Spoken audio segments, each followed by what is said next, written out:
क्या आज से उदय हुआ है कि आज से हम इस दशलक्षण महापर्व के दिनों में प्रवेश कर गए हैं। क्या विचित्रता है इस दशलक्षण हम तो मानोरिया जी, हम तो पूरे 12 महीने ही स्वाध्याय करते हैं, 12 महीने ही गुरुदेव की सीडी सुनते हैं, प्रवचन सुनते हैं, तत्वाभ्यास करते हैं। तो आज क्या विशिष्टता हो गई और अगले 10 दिनों में क्या विशिष्टता रहेगी?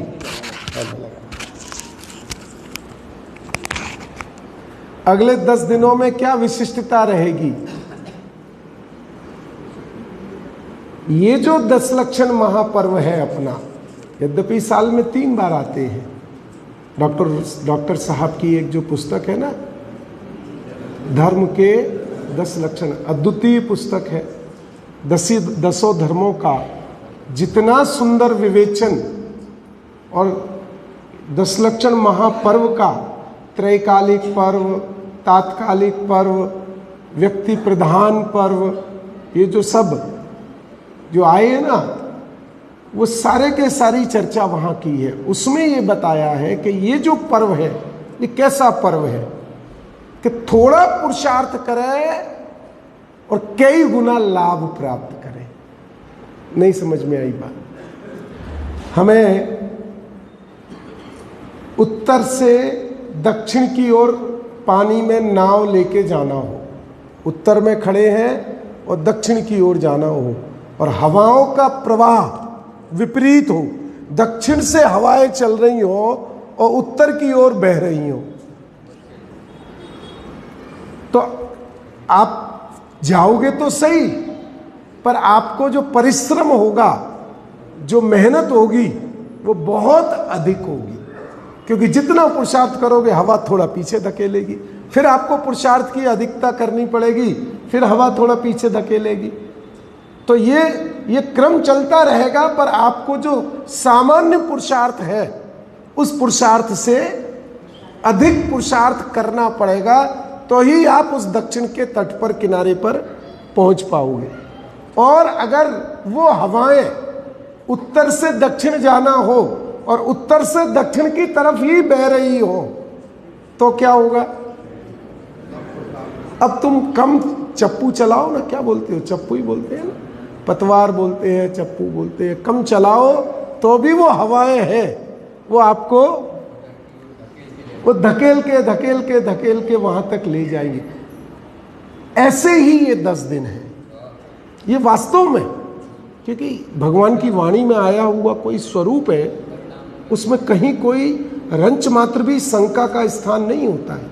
आप नहीं चाहो तो भी आपके परिणामों में इतनी मंदता होती है, इतनी सरलता होती है इन 10 दिनों में। आप तीव्र क्रोध आदि रूप परिणमित होना चाहो तो भी आपकी ताकत नहीं है कि हो सको। ये सहज ऐसा एक, ये 10 दिनों का ऐसा एक जो स्वरूप है, ये ऐसा स्वरूप है कि ये 10 दिनों में चित्त में, मन में, परिणामों में अत्यंत सरलता, अत्यंत निर्मलता, अत्यंत पवित्रता, दया आदि के जो बाह्य परिणाम हैं, जो इस तत्व ज्ञान में बाह्य निमित्त रूप से उपस्थित रहते हैं, वो सहज रूप से अपने इन 10 दिनों में बने रहते हैं। अब इस 10 दिनों में जो पुरुषार्थ चाहो वो कर लो, जो पुरुषार्थ चाहो वो कर लो। का अर्थ क्या? कि चाहो तो मिथ्यात्व के अभाव का पुरुषार्थ कर लो, और चाहो तो अगली गति भली करने का पुरुषार्थ कर लो, कोई दिक्कत नहीं।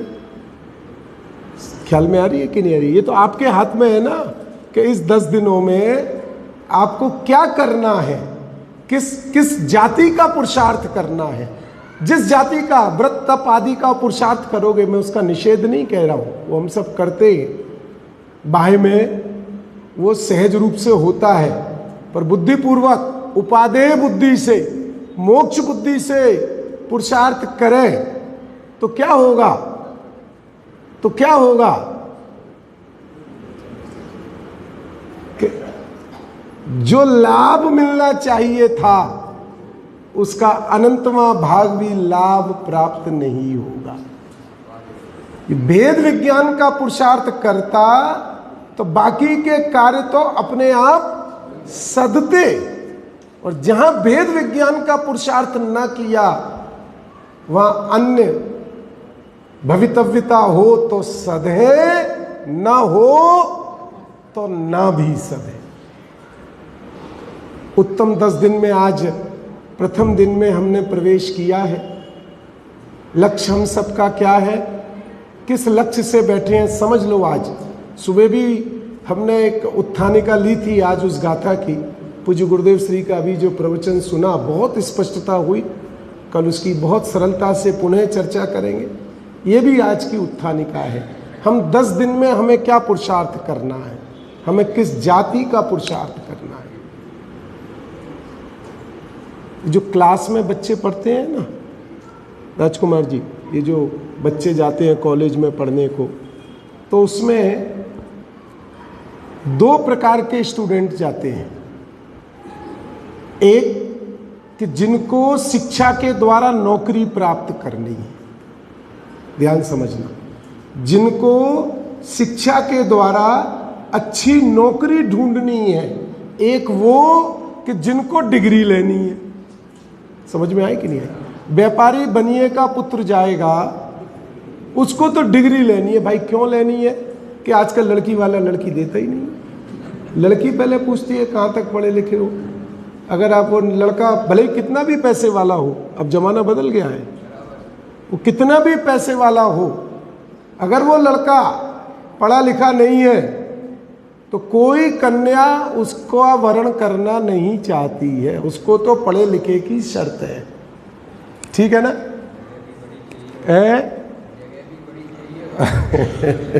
जगह बड़ी का तो सब जगह ही समस्या है, समझो। अपन तो अपने विषय पे आते हैं। बहुत बहुत सरलता से हमें इस विषय को समझना है। तो वो कहते हैं कि हम क्या पुरुषार्थ करें कि वो जो 2 स्टूडेंट अलग अलग प्रकार के क्लास में हैं, एक स्टूडेंट जिनको पढ़ करके अव्वल आ करके टॉप करके, क्योंकि बहुत कंपटीशन का जमाना है, 1% के 100वें भाग में एडमिशन मिलते हैं और रह जाते हैं। 1% नहीं, 1% के 100वें भाग में एडमिशन मिलते हैं और एडमिशन से बच्चे रह जाते हैं। जब ऐसा वातावरण है, ऐसा कंपटीशन है, तो एक बच्चा तो नौकरी के लिए बहुत चित्त लगा के पढ़ता है, और एक बच्चा पढ़ना है, उसको MBA की या जो भी डिग्री चाहिए, उसको डिग्री चाहिए, तो वो पढ़ने के लिए पढ़ता है बस, उसको कोई जॉब आदि नहीं चाहिए। बराबर है ना? हम दोनों में से किस प्रकार के श्रोता हैं?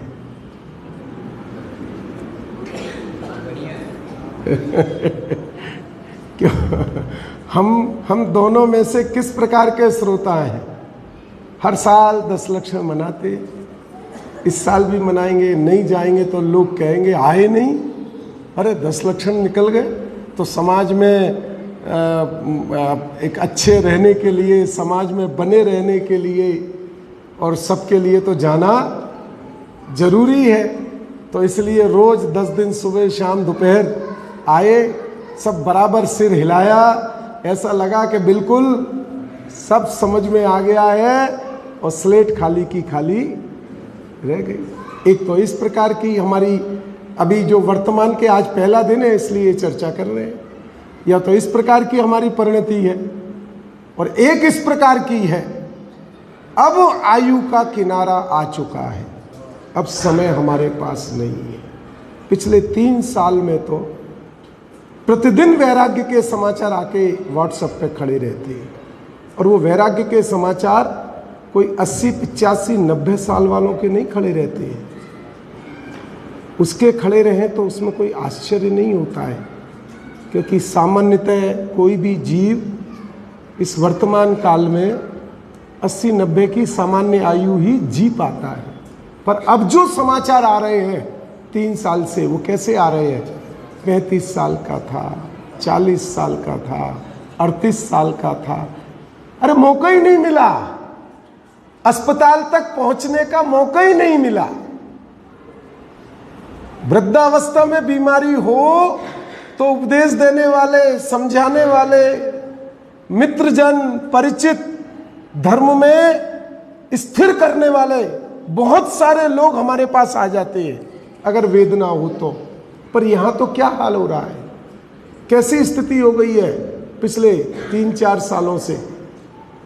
क्या हुआ कि पता ही नहीं चला, 10 मिनट के अंदर तो इस देह से, जीव क्षेत्र से क्षेत्रांतर हो गया, अन्य गति में चला गया। और ऐसा नहीं है कि 6 महीने बाद एक समाचार आ रहा हो, हर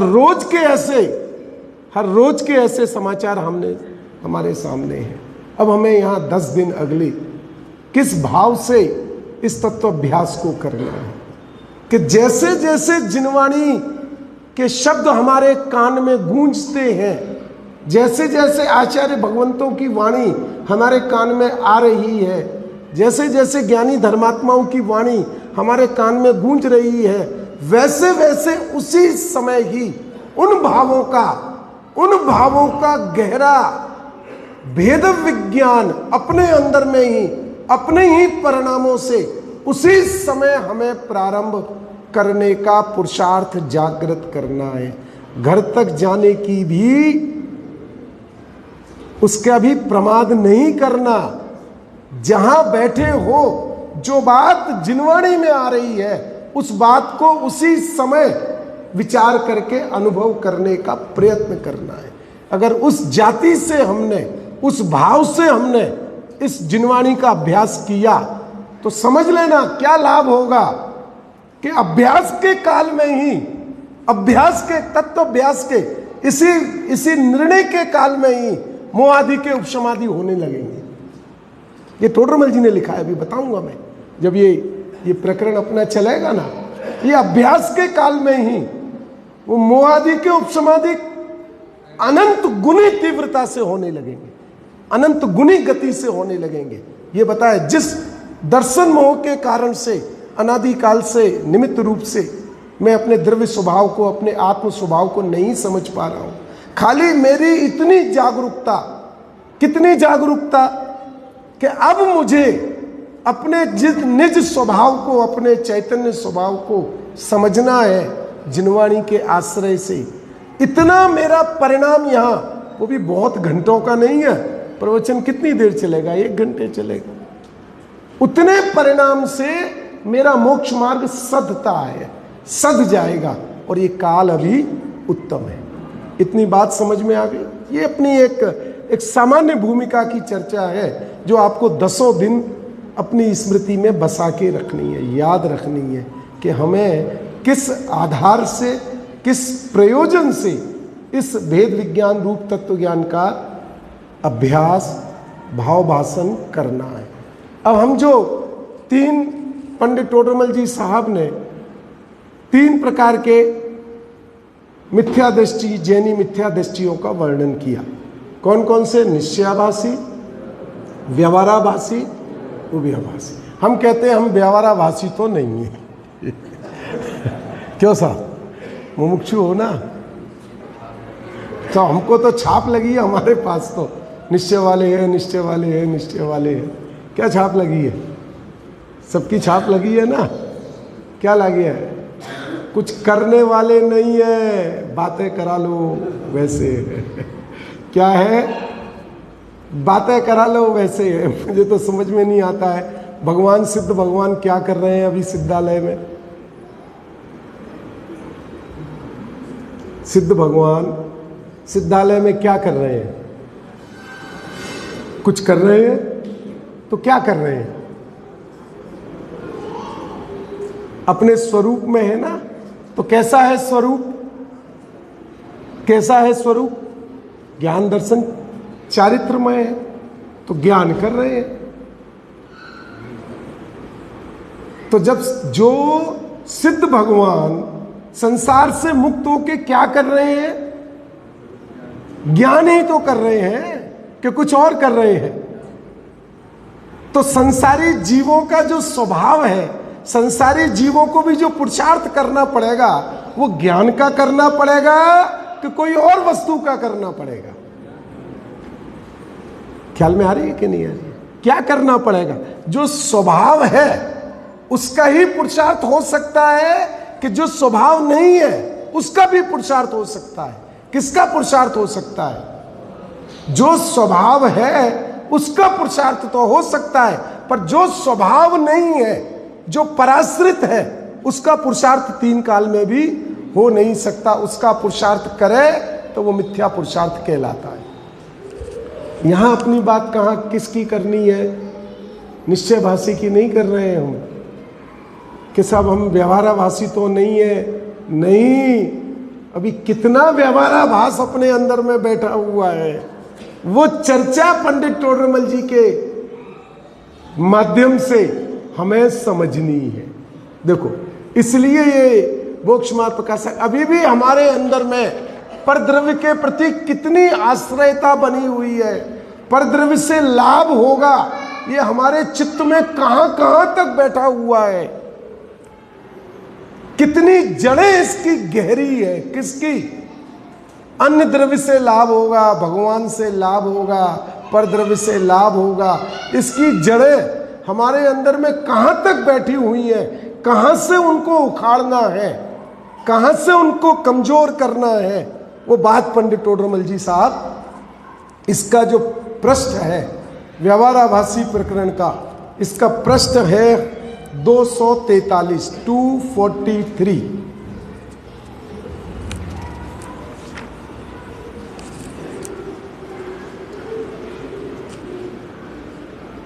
मिल गया सबको?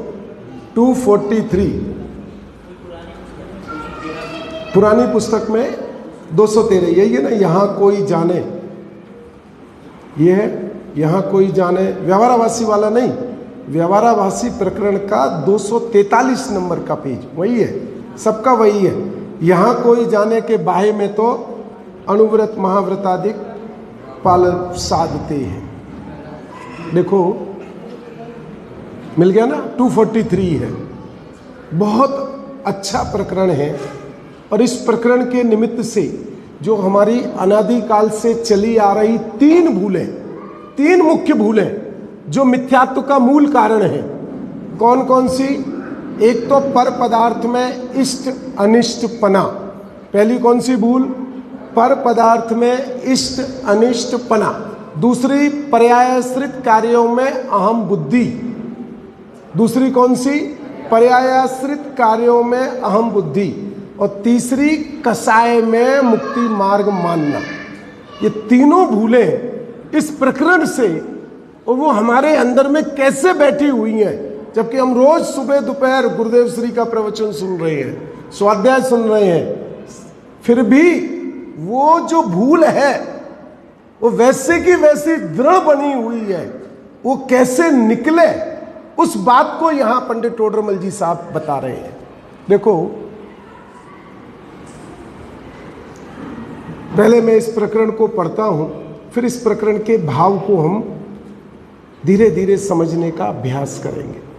यहां कोई जाने कि बाह्य में तो अनुव्रत महाव्रतादि साधते हैं, अंतरंग परिणाम नहीं है, स्वर्गादिक की वांछा से साधते हैं। इतना ही लेना। अभी क्या कह रहे हैं? अपन ने छेडाला में पढ़ा है ना, मुनिव्रत धार अनंत बार ग्रहविक उपजायो पे निज आत्म ज्ञान बिना सुख लेश न पाए। किसने? जो दिखाई दे रहे हैं सब वो, तो किसने? मैंने किसके अर्थ, किस प्रयोजन से? मोक्ष के प्रयोजन से, सुखी होने के लिए क्या मार्ग अपनाया? मुनि व्रत धार अनंत बार। कितनी बार? अनंत बार।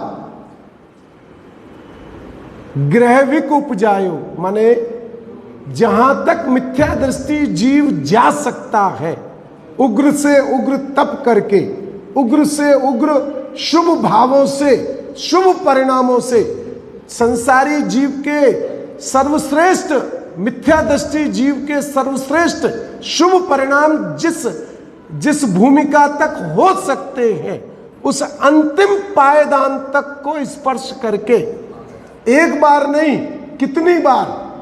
अनंत बार। मुनिव्रत धार अनंत बार।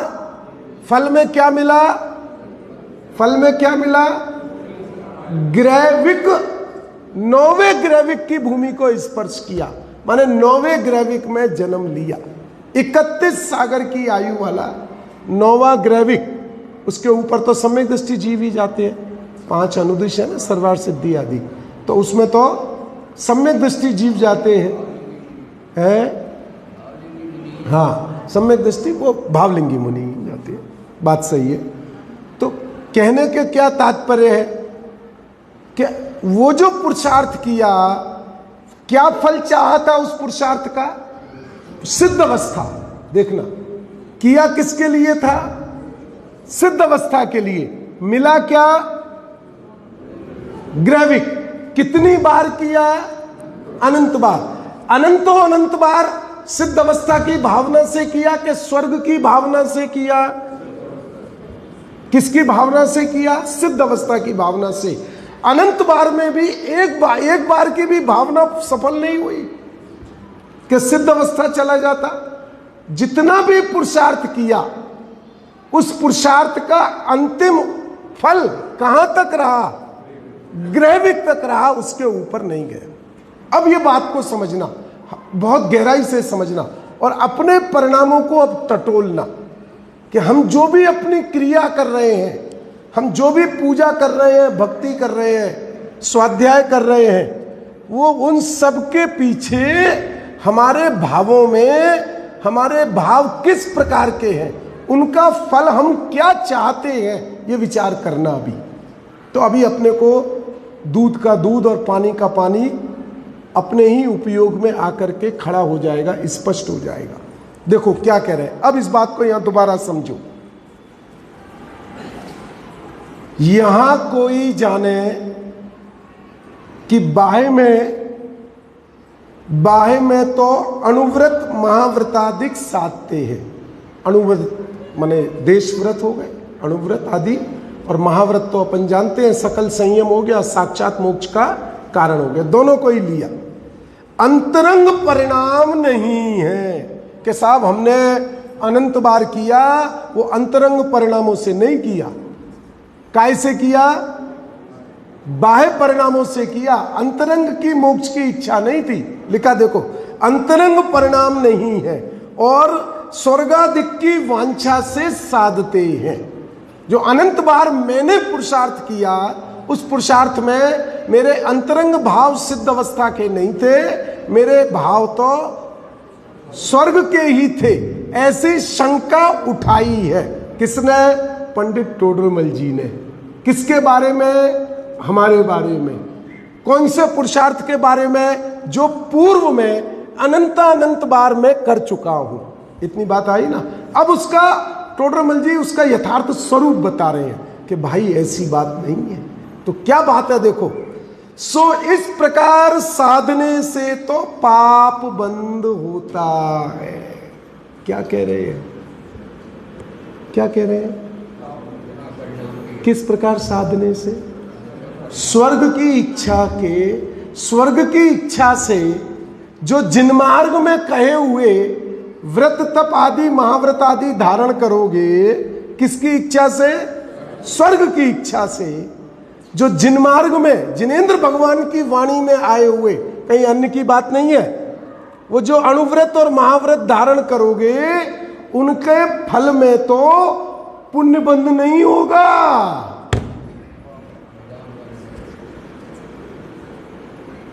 ये बात समझ में आती है? गले से ही नहीं उतरेगी, बहुत कठिन बात है। यहां तो रोज पूजा भक्ति कुछ ना कुछ अच्छा हो जाएगा। अरे हमें अच्छे की भावना नहीं है, पर पुण्य बनता है, पुण्य से तो अच्छा होता ही होता है। माने अभिप्राय में वासना तो पुण्य की है, विकल्प पुण्य का नहीं है। चतुर है ना प्राणी।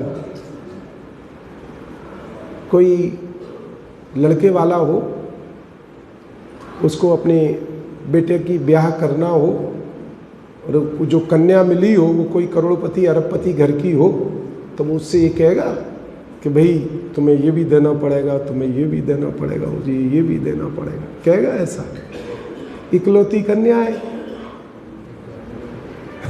कुछ देना पड़ेगा, क्या होगा? हमें कुछ नहीं चाहिए, हमें कुछ नहीं चाहिए, हमारे पास पुण्य के उदय से सब कुछ है। ऐसे ही है ना, हम सबकी क्या स्थिति है गुरुदेव वालों की? हमें पुण्य नहीं चाहिए, हमें पुण्य नहीं चाहिए, हमें कुछ नहीं चाहिए। अंतरंग के देखो अभिप्राय में वासना कहाँ बैठी हुई है, और जो भी कार्य कर रहा हूँ उसका पुण्य रूप फल चाह रहा हूँ। मैं अब अपने अपने परिणामों से अपने अपना परीक्षण करना, मैं अपने परिणामों को जानता हूँ, आप अपने परिणामों को जानते हैं। और पंडित टोडरमल जी साहब सर्वज्ञ भगवान के ज्ञान में आए सभी जैनियों के परिणामों को बता रहे हैं। समझ में आई कि नहीं आई? वो तो सर्वज्ञ भगवान के ज्ञान से बता रहे हैं ना। वो जैनी नाम मात्र से परिणाम सम्यक हो जाएंगे ऐसा थोड़ी है। तभी तो जैनियों के 3 भाग किए, निश्चयाभासी, व्यवहाराभासी, उभयाभासी। किसकी वाणी से किए?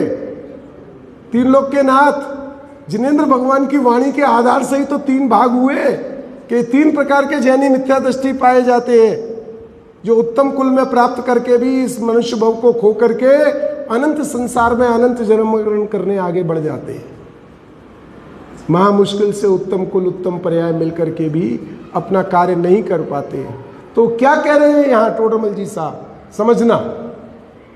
सो इस प्रकार साधने से, किस प्रकार साधने से? कौन सी? अंतरंग परिणाम न हो, काय के? मोक्ष के, सिद्ध अवस्था के, आत्मा को प्राप्त करने के। मोक्ष माने आत्मा को प्राप्त करने के अंतरंग परिणाम ना हो, स्वर्गादिक की वांछा हो, ऊपर की देखा देखी वो मोक्ष को उत्कृष्ट कहता हो कोई जीव, ऐसे भावों से तो पाप बंद होता है, पुण्य बंद नहीं होता है।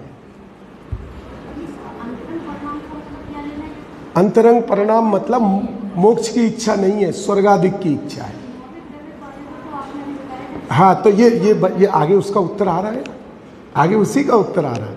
बहुत बढ़िया उत्तर है, यही तो समझना है आज। क्या उत्तर देना चाहते हैं? ऐसा नहीं है कि उसके अंतरंग परिणाम नहीं है, ऐसा नहीं है कि वो स्वर्ग की वांछा से मोक्ष का साधन कर रहा है। या हमने पूर्व में अनंत बार जो मुनि पद धारण किया वो बिना अंतरंग भाव परिणामों से नहीं किया। हमने जो मुनि पद धारण किया, मोक्ष का पुरुषार्थ किया, वो सचमुच सिद्ध भगवान के लिए किया, सिद्ध अवस्था के लिए किया। कोई स्वर्ग की वांछा से हमने अनंत बार नहीं किया। फिर भी कहां भूल रह गई? बात तो भूल बतानी है। इतना होने पर भी हमारी कहां भूल रह गई? हमारे अभिप्राय में क्या वासना रह गई कि जिससे मिथ्यात्व नहीं कटा? ऐसी कौन सी भूल रह गई? मिथ्यात्व नहीं कटा, मिथ्यात्व वैसा का वैसा रहा और संसार बढ़ता चला गया। क्योंकि 9वें ग्रह जाना भी संसार का ही बढ़ना है, घटना नहीं है। तो देखो अब इस बात को थोड़ा आगे चलेंगे ना, बहुत अद्भुत प्रकरण है। बहुत इस बात को समझने से एक हमारी दृष्टि खुलेगी, हमें आत्मा का सच्चा स्वरूप समझ में आएगा और मुक्ति का मार्ग, परमार्थ मार्ग क्या है, हमें किस विधि से, किन परिणामों से उस परमार्थ मार्ग पर आगे बढ़ना है, ये विधि हमें यहां से प्राप्त होगी। देखो, सो इस प्रकार साधने से तो पाप बंद होता है। यहां तक बात समझ में आ गई सबको? पीछे पुस्तक है क्या? नहीं। एक और मैं आनंद की बात बताता हूं। पुस्तक अगर सामने हो और वक्ता वो बोल रहा हो तो आपके विश्वास में अनंत गुनी वृद्धि हो जाती है। ये नियम है। जिनवाणी अगर सामने होती है, कल से करना, अभी आज की बात नहीं है। जिनवाणी अगर सामने होती है ना, और उस जिनवाणी के आधार से वक्ता का स्वाध्याय चल रहा हो, बात चल रही हो, तो आपको जो विश्वास आता है उस बात पर, उस विश्वास में अनंत गुनी वृद्धि हो जाती है। ये बहुत बड़ा फर्क है। आप चाहे अपना के देख लेना। जब सामने शास्त्र होता है और तब आप स्वाध्याय सुनते हो तो आपको आपका जो विश्वास, आपकी जो दृढ़ता, वो उसमें बहुत बड़ा अंतर आकर के खड़ा हो जाता है। अपन तो चलते हैं, अभी कल से सुबह और शाम पुस्तक लेके बैठेंगे तो सचमुच अपने लिए ही उत्तम है, अपने लिए ही लाभकारी है। ठीक है ना। देखो, सो इस प्रकार साधने से तो पाप बंद होता है। ठीक है ना। बिना अंतरंग परिणाम के महाव्रत धारण किए, जो महाव्रत धारण किए वो स्वर्ग आदि की वांछा से किए, तो वो कहते हैं उससे तो पाप बंद होता है, उससे पुण्य बंद नहीं होता। और उसका उत्तर क्या दे रहे हैं कि 9वें ग्रैविक कौन जाता है? तो देखो लिखा, द्रव्यलिंगी मुनि अंतिम ग्रैविक तक जाते हैं। अंतिम ग्रैविक माने वही 9वां ग्रैविक। जो द्रव्यलिंगी मुनि अर्थात कुछ फर्क नहीं है, सम्यक दृष्टि ही जान सकता है, सर्वज्ञ भगवान ही जान सकते हैं, दूसरा कोई जान नहीं सकता है कि कौन जो मुनिराज का संग हो उसमें कौन द्रव्यलिंगी और कौन भावलिंगी, इसका परिचय कदाचित सम्यक दृष्टि जीव को होता है और केवल ज्ञानी भगवान को होता है, बाकी किसी को। बाहर की क्रिया, बाहर का परिणमन, बाहर का आचरण, बाहर का वक्तव्य एक जैसा रहता है, कोई फर्क नहीं होता है। फर्क कहाँ है? अभिप्राय में जो वासना है, अभिप्राय में जो भूल है, वहां फर्क है, और उस भूल को सम्यक दृष्टि पहचान सकता है। देखो ये बात है यार। देखो, द्रव्यलिंगी मुनि अंतिम ग्रैविक तक जाते हैं। कहां तक जाते हैं? अंतिम ग्रैविक तक। और पंच परावर्तनों में, पंच परावर्तन समझ गए? द्रव्य, क्षेत्र, काल, भाव और भव। भव और भाव वही बराबर है। द्रव्य, क्षेत्र, काल, भाव और भव, ये 5 परावर्तनों में इसका स्वरूप बड़ा गजब का है। कोई करणान योग के जानकार इस पंच परावर्तन के स्वरूप को अपन समझ लेवे, उस दिन आपका नियम से उपवास हो जाएगा, आपके गले से पानी का बिंदु भी नहीं उतरेगा। ये ऐसा इसका वैराग्यदायक स्वरूप है कि हमने कितने बार किस किस क्षेत्र पे कहाँ जन्म नहीं किया, कौन कौन सा भाव नहीं किया, कौन कौन सा भव नहीं लिया। तो यहाँ क्या कहते हैं, ये तो अपना विषय नहीं है, पर एक सामान्य रूप से समझने वाली बात है कि और पंच परावर्तनों में 31 सागर पर्यंत देव आयु की प्राप्ति अनंत बार होना लिखा है। किसका लिखा है? कुछ विशिष्ट जीवों का। किसका लिखा है? अरे जो जीव 30 पर्याय में दिख रहे हैं उन सब जीवों का ये लिखा है कि प्रत्येक जीव ने अनंत बार 31 सागर तक की आयु को एक बार नहीं अनंत बार प्राप्त किया है। हमारी बात आ गई ना निकल करके। अब समझना, इतना उत्कृष्ट पुरुषार्थ कर चुका हूं और ये अब इस वाले पुरुषार्थ से होगा क्या? घबराओ मती, अभिप्राय सच्चा हो गया, दृष्टि सच्ची हो गई तो इसी से होगा, उससे कुछ नहीं होगा। अब ये बात को यहां समझना है कि जो हमारे हाथ में है वो हमारा पुरुषार्थ होता है, जो हमारे हाथ में नहीं है वो हमारा पुरुषार्थ नहीं होता है। ये बात को पंडित टोडरमल जी साहब यहां समझाना चाह रहे हैं। देखो, और पंच परावर्तनों में 31 सागर पर्यंत देवायु की प्राप्ति अनंत बार होना लिखा है। भगवान की वाणी में स्पष्ट आया है। 3 लोक के नाथ ने जो इस प्रत्येक जीव का जो स्वरूप देखा है, जो जन्म मरण देखे हैं, उन जन्म मरण में प्रत्येक जीव ने अनंत बार 31 सागर की आयु प्राप्त की है। अब देखो जो सही बात बता रहे हैं। सो ऐसे उच्च पद, कौन से उच्च पद? जो 31 सागर के 9वें ग्रैविक तक के। सो ऐसे उच्च पद तो तभी प्राप्त करे जब अंतरंग परिणाम पूर्वक महाव्रत पाले, महामंद कसाई हो, इस लोक परलोक के भोगादिक की चाह न हो। केवल धर्म बुद्धि से मोक्षाभिलाषी हुआ साधन साधे। क्या चीज चार कही? अब अपने आप को खड़ा करना, अपने वर्तमान पुरुषार्थ को, अपने वर्तमान अभिप्राय को, अपने वर्तमान विकल्पों को। अब यहाँ इस पर परीक्षा करना कि हमारे विकल्पों में, हमारे अभिप्राय में मोक्ष मार्ग सद रहा है या कुछ और सद रहा है।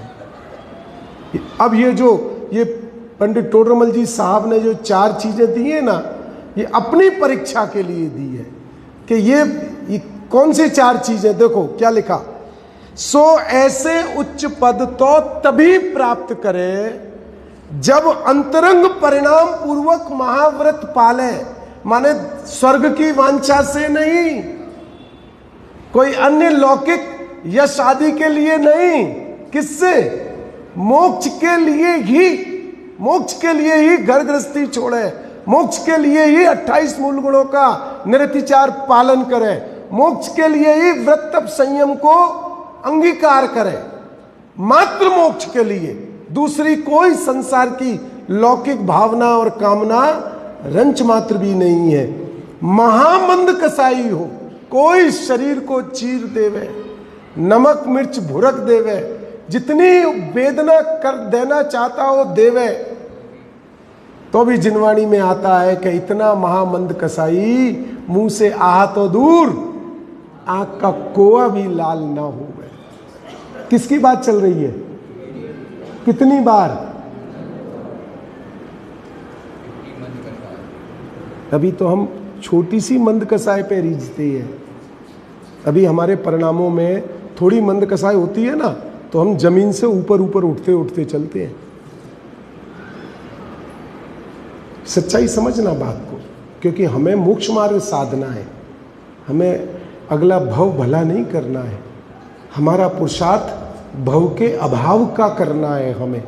तो हमें साथ ही साथ हम जो कर रहे हैं, हमारी जो परिणति है, हमारा जो वर्तमान का पुरुषार्थ है, उसके फल का भी विचार करते चलना है कि उसका हम फल क्या मान रहे हैं और क्या फल जिनवाणी बता रही है। हम मान क्या रहे हैं और जिनाज्ञा उसका क्या फल बता रही है, जिनवाणी उसका क्या फल बता रही है। दोनों चीज़ों को हमें यथार्थ समझना पड़ेगा। देखो क्या कह रहे हैं, अंतरंग परिणाम पूर्वक महाव्रत पाले, महामंद कसाई हो। ये बात हो गई ना। देखो आगे, इस लोक परलोक के भोगादिक की चाह ना हो। क्या कह रहे हैं? क्या कह रहे हैं? इस लोक में मैं जो मंद कसाय भाव रूप परिणमित हो रहा हूं, उससे पुण्य का संचय होगा, पुण्य का संचय होगा, पाप का उदय नष्ट होगा, भला बना रहेगा, लोगों को बड़ा दिखूंगा, लोग कहेंगे देखो कितना धर्मात्मा है। तो इस लोक की कोई यशस कीर्ति आदि, कोई विषय भोगों की, ये सब करते हुए कोई चाह ना हो, ना इस लोक की चाह हो, और दूसरी बात क्या कह रहे हैं, परलोक की भी कोई चाह ना हो कि मेरी गति भली हो जाए। अपन तो गति के लिए परेशान होते फिर रहे हैं। गति बंद कब होता है भाई साहब? कि वो 1/3 में होता है, वही होता है ना। 90 वर्ष की उम्र हो तो 60 में होता है। अच्छा, फिर अगर उसमें नहीं हुआ तो बाकी के 30 का तिहाई कर लो, बराबर है ना। ये हमें प्रश्न क्यों उठता है? ये हमें प्रश्न उठता क्यों है, ये बताओ। इसके पीछे का हमारा अभिप्राय क्या है? बुरी गति नहीं हो, बुरी गति नहीं हो, बुरी गति नहीं हो, भली गति बनी रहे, भली गति बनी रहे। कोई ऐसे भाव नहीं करने हैं। देखो 50 साल के बाद परिणामों को बहुत संभालना, क्योंकि उसके बाद फिर गति बंद का कभी भी चांस है। बोलते कि नहीं बोलते हैं? अष्टमी चतुर्दशी को ज़्यादा संभालना, शाम को ज़्यादा संभालना, क्योंकि बोलते हैं अलग अलग लोग अलग अलग प्रकार से। बात तो केवली भगवान के ज्ञान में है, जब होगा जिस जीव को जैसे होगा उस समय होगा। पर ये कहने वाली बात समझना, तो मेरी भावना, मेरी अंदर की जो अभिप्राय की वासना है वो क्या कह रही है?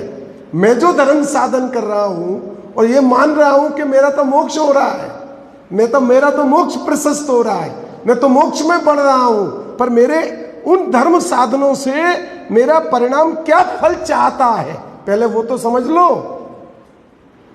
उन जो धर्म साधन में कर रहा हूं उनसे मेरा, साहब ये तो क्रमबद्ध पर्याय ऐसा बढ़िया मंत्र मिला है कि सारी आकुलता खत्म हो गई। भाई क्या आकुलता खत्म हो गई है कि जो जो देखी वीतराग ने सो सो होसी, वीरा रे अनहोनी कबू नहीं होसी काहे होत।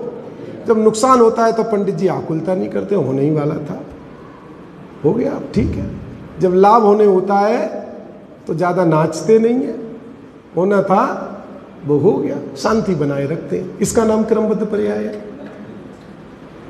मैंने तुम्हारे कसाय के मैनेजमेंट को करने वाली क्रमबद्ध पर्याय हो गई। ये तो कसाय का मैनेजमेंट हो गया ना, कि मतलब जब आकुलता का कारण आया तो साहब आकुलता नहीं की, कसाय बचा ली मैंने, तीव्र कसाय नहीं की।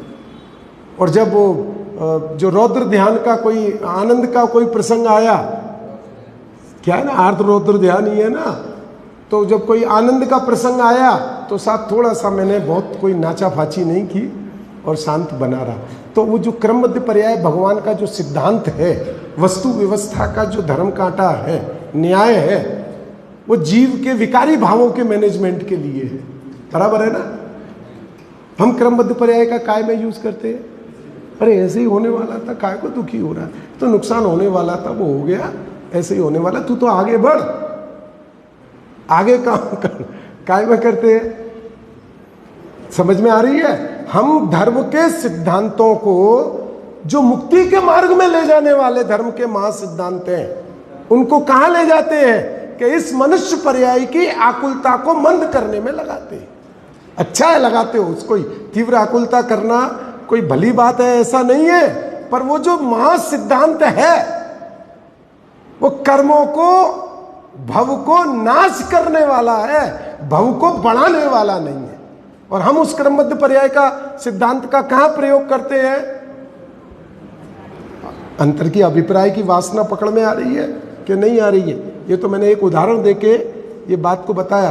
अपने अंदर की भावना वासना कहां है, वो क्या चाहती है? जिन सिद्धांतों से कसाय का मैनेजमेंट है, कि जिन सिद्धांतों से अकसाय स्वभावी भगवान आत्मा का ज्ञान करना है, श्रद्धान करना है। क्योंकि जिन सिद्धांतों का श्रवण मनन अकसाय स्वभावी आत्मा का ज्ञान श्रद्धान करने के लिए होता है। वो जो मेरा अनादि अनंत भगवान आत्मा है, उसका श्रद्धान करने के लिए जिन सिद्धांतों का अनुसरण होता है, ज्ञान होता है और उसके प्रति अभ्यास होता है। अंतर समझ में आया ना? अपनी भूल समझ में आ रही है कि नहीं आ रही है? नहीं आ रही है? अरे देखो क्या कह रहे हैं फिर, देखो, इस लोक परलोक के भोगादिक की चाह ना हो। तीन चीजें हो गई ना? कौन कौन सी तीन चीजें हो गई? देखो, अंतरंग परिणाम पूर्वक महाव्रत पाले, पहली बात। दूसरी बात, महामंद कसाई हो। तीसरी बात, न इस लोक की कोई चाह न परलोक की कोई चाह। अब चौथी बात बहुत महत्वपूर्ण, केवल, क्या लिखा? केवल। अतुल समझ में आ रही है? केवल धर्म बुद्धि से मोक्षाभिलाषी हुआ साधन साधे। कौन सी बुद्धि?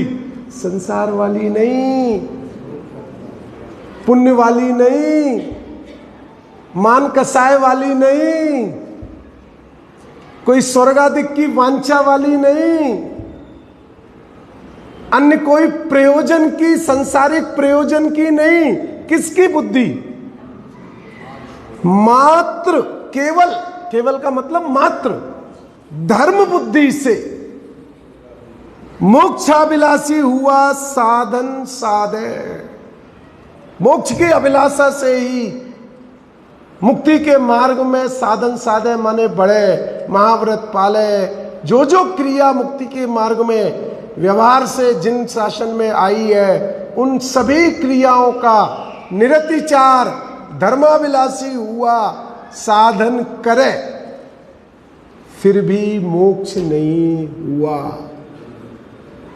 अब समस्या कहाँ आके खड़ी हो गई? समस्या कहाँ आके खड़ी हो गई? ये काम एक बार नहीं, 2 बार नहीं, 3 बार नहीं, असंख्य बार नहीं, अनंत अनंत बार हमने अब अपने को लेना। यहाँ देखो, दूसरे को मत लेना, यहाँ अपने को खड़ा करना। जब अपने को खड़ा करोगे तो वर्तमान पुरुषार्थ का और पूर्व पुरुषार्थ का दो दीवारें आके खड़ी होंगी, दो अपने उपयोग में आके खड़े होंगे कि पूर्व में इतना तो कर चुका हूं, इस अभी ये जो कर रहा हूं उसके सामने तो कुछ नहीं है, पर मोक्ष नहीं सदा। अंतर समझ में आ रहा है कि नहीं आ रहा?